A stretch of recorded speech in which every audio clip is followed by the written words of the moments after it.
What's up guys, guys, it's been a long time since I made a video, but it's a vlog for today because we're gonna make a Goya sandwich with my friend Junri Sim. Yeah, look at that boy, man. Ay, ay, ay, ay, ay.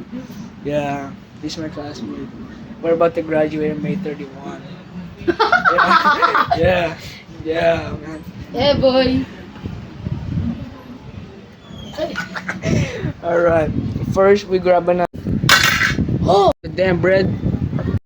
Matanda. Damn bread. Don't fuck it up. Fucking bread. Now it's cut, we gotta put the fucking Goya inside. It's applied like fucking picnic. Shit!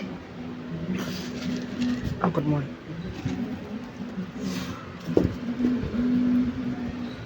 Bilang late sa akin.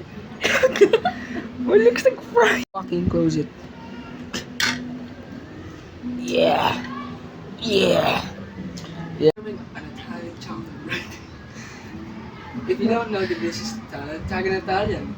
If he says that that this is in Italian, tell him it's Italian. I'm fucking Italian. Are you fucking Italian? It's fucking Italian. Ito, bitch.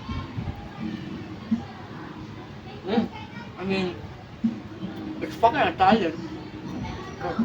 Fucking bites for Junri. Side. Now it's your turn, bitch.